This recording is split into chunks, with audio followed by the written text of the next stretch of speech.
Greetings, and what a great crowd. What a great army of maroon and gold advocates here and across the state. Even without my goggles, this looks to me like a winning formula. And welcome to all of you watching at home or at work.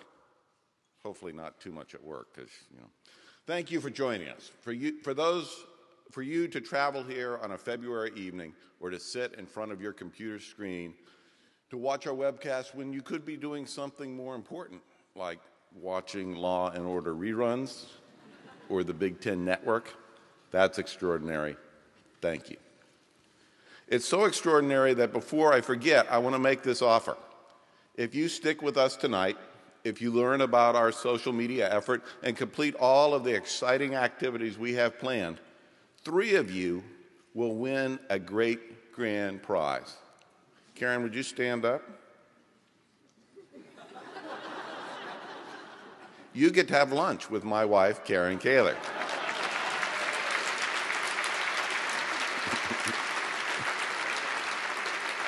And I'm going to tag along too, but everybody who's met both of us would much rather have lunch with Karen. Now, many of you might have been able to tell from that video and this coat that I'm a chemical engineer by academic discipline. But tonight, I'm going to turn from the natural sciences to the less exacting but rough and tumble social science, political science. Of course, that's why we're all gathered here physically and virtually, just so you get a feel for the breadth, depth, and spirit of advocacy already in place. Let me greet various groups and individuals who are joining us here. First, as Maureen said, we have a record number of advocates here tonight. I'm honored and I'm thankful. I'm thrilled about the energy and the real affection we all have for our great university.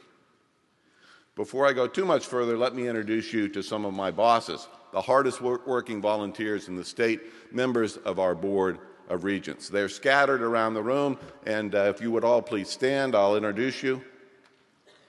Chair Linda Cohen, Regent Steve Sviggum, and Regent David McMillan. And if I'm missing somebody, good. Please join me in a round of applause for them.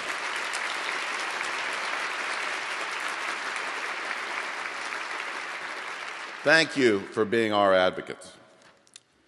We have some other groups here. Boy, do we have groups. The College of Food, Agricultural, and Natural Resource Sciences, CFANS, Alumni Society is here. Where are you guys? CFANS alumni. There you go. Thank you. The School of Public Health Alumni Society is here too. They're the ones with the very clean and thoroughly washed hands, I'm sure. Please, this group. Thank you all for coming. As Maureen mentioned, Extension is here, 60 people, 60, these tables and others. Thank you for coming. They spent the entire day at the Capitol talking to legislatures. They can give us some lessons on advocacy for sure. Extension faculty and educators, thank you so much. And finally, the Medical Alumni Society is watching online, but somewhere here in McNamara. I think they're looking over this room like you look over an operating room, watching us at work. We also have people represented from all of our statewide campuses. If you are affiliated with UMD, Crookston, Morris, or Rochester, can you let us know and stand up? Thank you.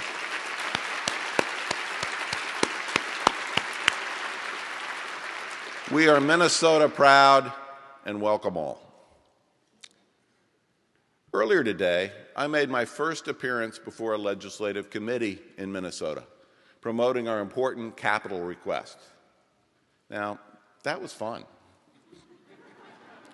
Last week, I met with more than 100 legislators right here in this room as part of a great program organized by our Humphrey School of Public Affairs, and that was truly fun. And here's why. I was given about 2 minutes, that's all, to tell all of those elected officials about the unique value of the University of Minnesota to the state, about why we deserve the funding we receive from the state, and why we deserve more. It was like a lightning round in a quiz show or a 2-minute drill at the end of a football game. I spoke fast. I can speak fast. So I had to be fast in order to tell our story, and I told them this. I told them, we are the state's only research university driving discoveries, cures, new products, scientific breakthroughs. We generate $8.6 billion a year in state economic impact and 70,000 jobs statewide. For every dollar the state invests in us, we drive a return of $13.20 into the state economy, 13 to 1. We have the state's only vet, pharmacy, and dental colleges, and we produce 85% of the physicians in the state of Minnesota. We are a force in greater Minnesota with our campuses in Crookston, Duluth, Morris, and Rochester, and we are a hub for the arts in the region, and we've produced great writers, dancers, musicians, and actors. We have sports teams that win national titles and athletes consistently named to Academic All-Big Ten and Academic All-America squads. More than 2/3 of our students are Minnesotans who become the state's talent supply chain of the future. We attract graduate students from around the world to work with our world-renowned researchers, and we import smart people to Minnesota. We have extension faculty and educators in every county working with families, farmers, and almost 150 4-H'ers. 150,000 4-H'ers. We create startup companies, generate patents, and transfer technology to the marketplace, creating jobs. We're leading in the battle to close the K-12 achievement gap in Minnesota, and we have 500,000 alumni around the world who have great influence. That was my 2 minutes.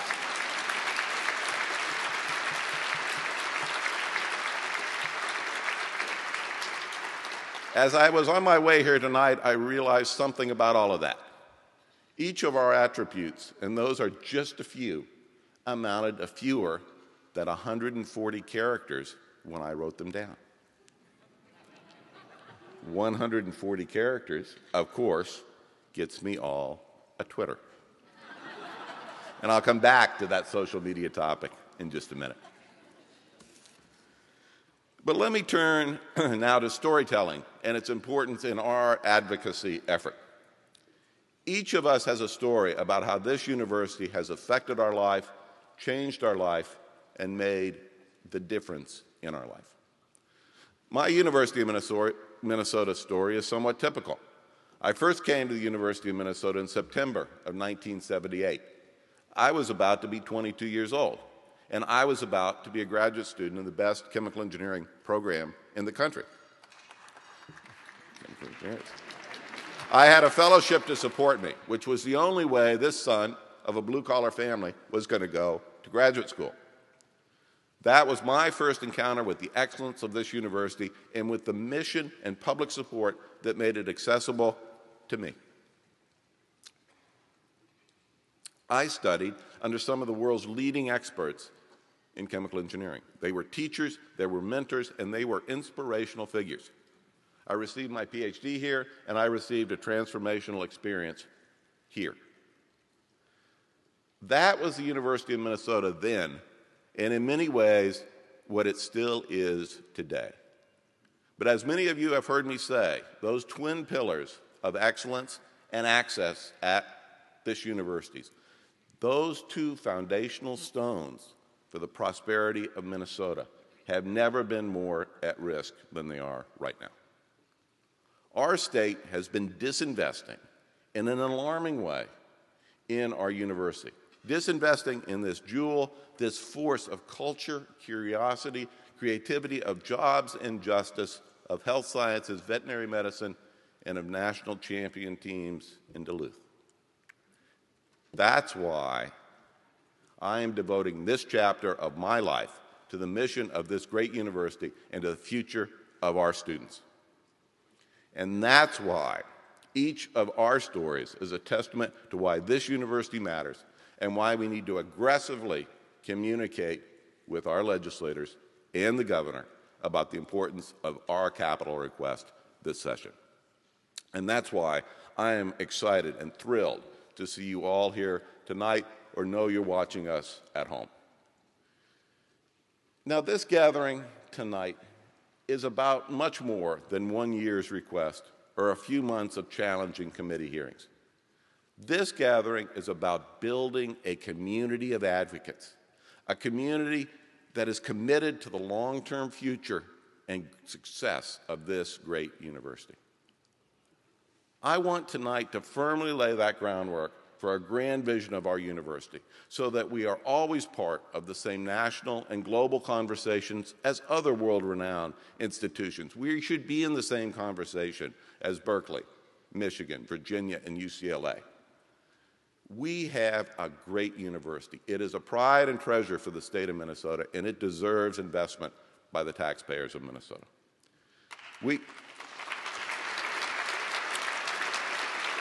We have one of the nation's and the world's leading health science campuses, and it needs to be better. This university must be excellent, and it must be accessible to every qualified Minnesota student, no matter what her economic background.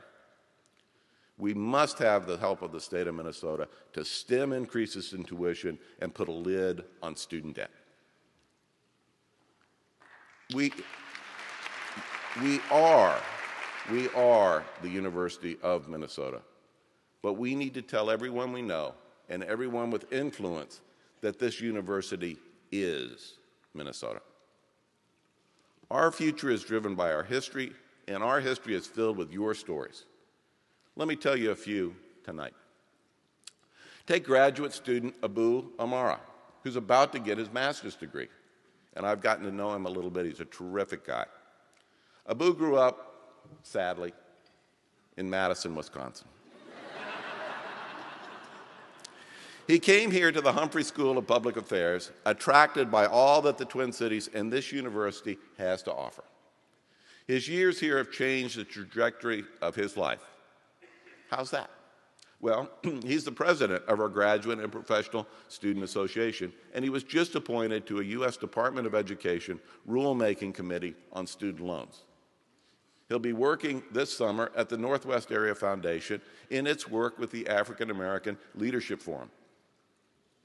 Being at the U, he says, has made him believe that he can make a real difference in making the Twin Cities and the world a better place to live. Abu, that's a great story. Where are you?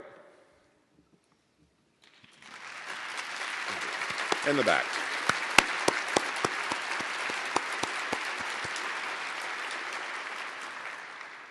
And where is Kristen Eggerling? There you go.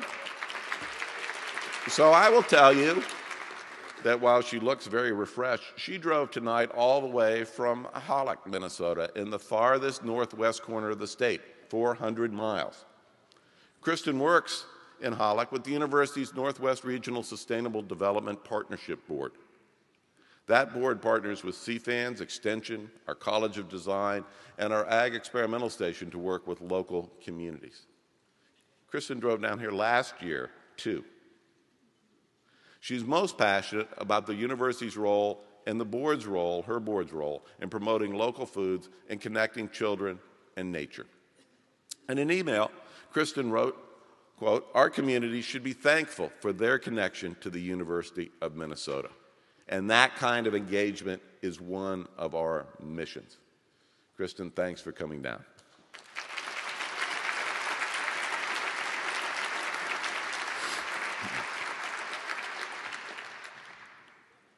Now, another long-distance traveler here tonight is John Friedelund of Floodwood in northeastern Minnesota. Where are you, John? I can't see very well from here. Oh, there he is, in the back. Oh, shoot, I'll come up here in the front. John is a 1973 grad of our Twin Cities campus and is a fervent believer that our athletics programs, if successful, can raise our academic profile. And John, I agree with you. But more importantly, John's story tells us about the value of his years as a student a few years ago. He says the university turned him into a political activist, and he's remained so for the past 40 years. Now, he considers himself a conservative Republican, and he's been active in many Republican campaigns. But he has told us that during his college years, his favorite political science professors were Mulford Q. Sibley and Earl Craig, as the chuckles tell you, famously liberal faculty members. But, quote, "I had a very valuable interaction with them all," says John. In fact, he continues, I think they enjoyed me because I argued with them. Academic freedom and the free exchange of ideas and views is why we are here. John, thank you for being here.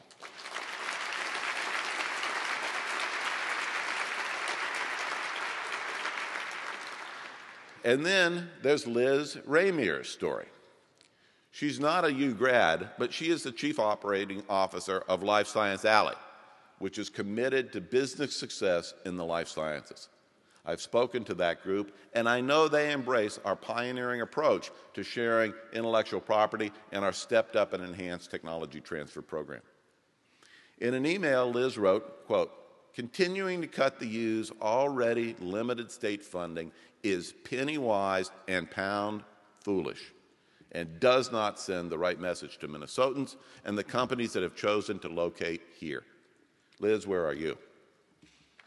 There we go. Thank you.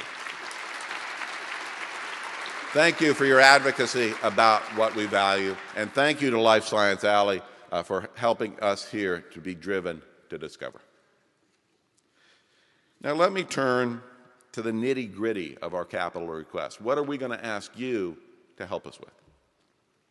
Recently, Governor Dayton announced his bonding bill, and he provided a figure far lower than we were seeking. I've spoken to the governor about this, and he was very helpful at the end of the 2011 session, restoring critical funding that helped us keep a lid on the rate of increase of tuition, and that was very important.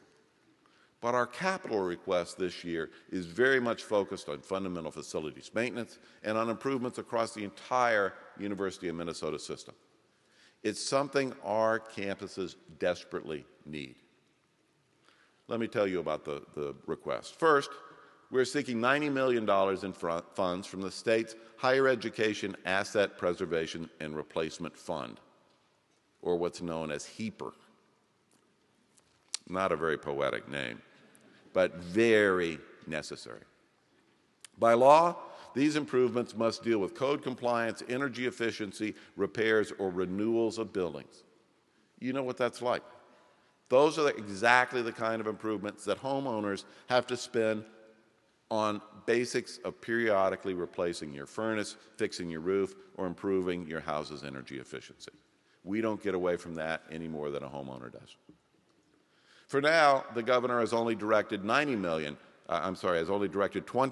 of the $90 million request for an improvement, and that $70 million shortfall is a disappointment.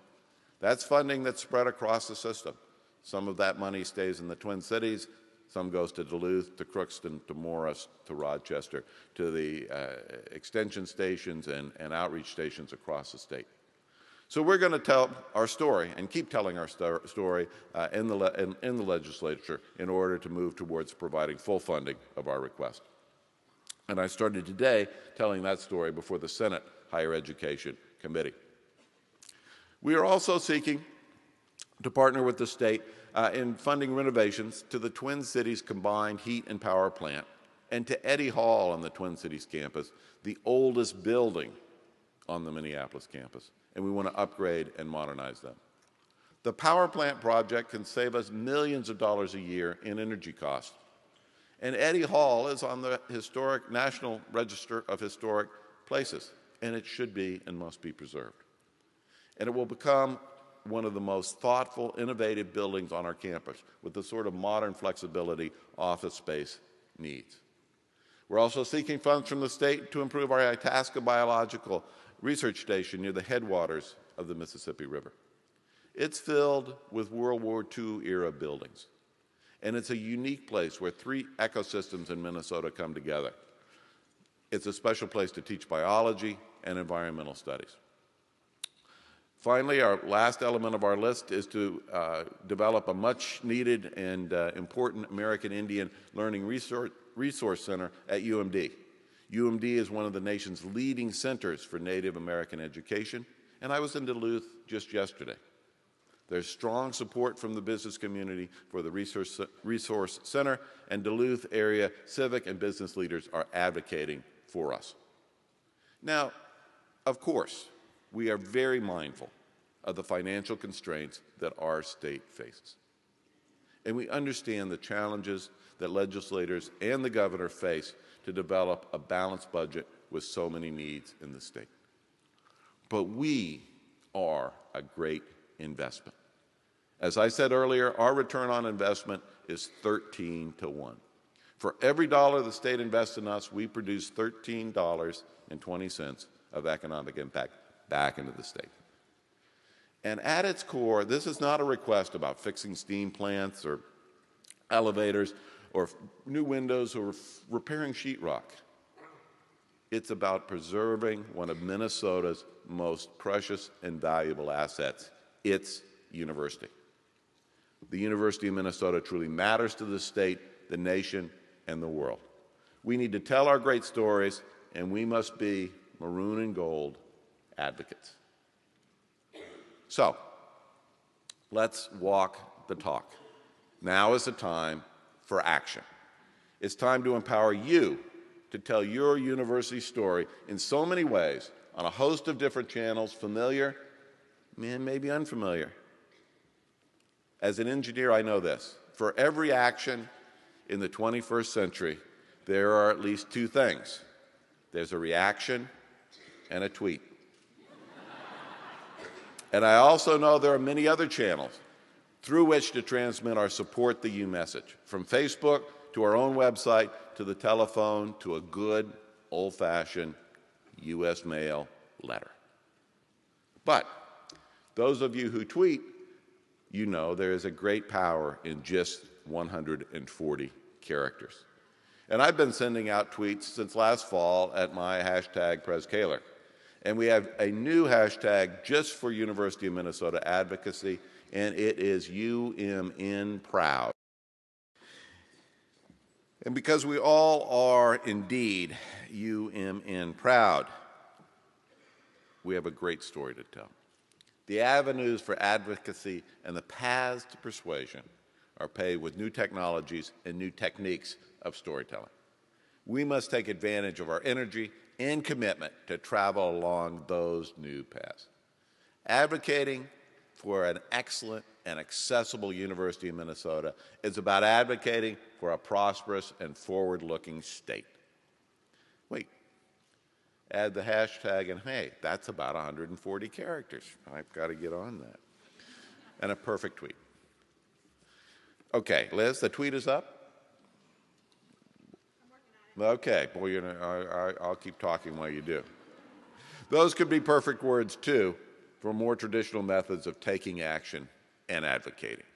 We can converse with friends and neighbors, we can make good old-fashioned phone calls, and we can sit right down and write our legislators a postcard. A postcard. Still highly effective and very important. So each of you have a packet, and it's time for us to take some collective action right now. The homework's been done for you. Each of you have 3 postcards in your folder. They are addressed to your elected officials. We know where you live. Your senator, your representative, and Governor Dayton. I live in St. Paul. My cards are addressed to Representative Aaron Murphy, Senator Dick Cohen, and the governor. All 3 of those elected positions play an important role in the legislative process, obviously, and they rely on constituents like you to tell them what is important. They need to hear from you about the need to support our capital request and to always be mindful of the impact the University of Minnesota has on the state of Minnesota. And in a moment, I'm going to give you some time to complete this important homework assignment. Tell your elected officials why you support the U and encourage them to support the U as well. Tell them you're an alum. Talk about how the U transformed you. Are you the parent of a student? How has your experience changed since your experience? How has their experience here moved them into the next phase of their life? Are you a faculty member or a staff member? Tell your representative a story about our great students. And if you're from Crookston, Duluth, Morris, or Rochester, tell your elected officials about the impact your campuses have on your communities. Students, Your stories are particularly powerful. Please share them. Remember the power of a booze story and all of our stories that will confirm to our elected officials our pride in this university. And it will give meaning to the hashtag UMNProud. So, there are a few examples on the screen, I think, of how to do this. And as Liz pointed out, there is an army of student helpers on hand. Now, I think most of you may need more help with tweeting than with writing a postcard, but if you need some help, thanks to the generosity of our College of Education and Human Development, our students are armed with dozens of iPads, and on your tables are sticks with Support the U signs attached. So if you need help setting up a Twitter account, if you need help tweeting, if you need help writing a postcard, wave that stick, and one of our student advocates will be right there. Finally, also talk to the people at your table if you need help working on your story. Write legibly. And one other thing. Once you've completed your postcards, please deposit them in the basket on your table. And we're going to draw 3 postcards at random from the hundreds we're hoping to get from you. And that's how we're going to find the 3 people who get to join Karen for lunch later this spring. And we'll actually ask you to bring a friend along, so it'll be a nice group. And we're going to share our advocacy stories then, and I hope reflect on a successful advocacy program with the legislature. All your postcards will be delivered to the Capitol for you, and I think it will make an impact. Your work is just beginning. Go forth and tell your stories. I'll be around to chat. Feel free to find me. Remember, our stories add up to a winning formula for the University of Minnesota. Thank you again so much for being an advocate for the university, and thank you for joining us tonight. Thanks.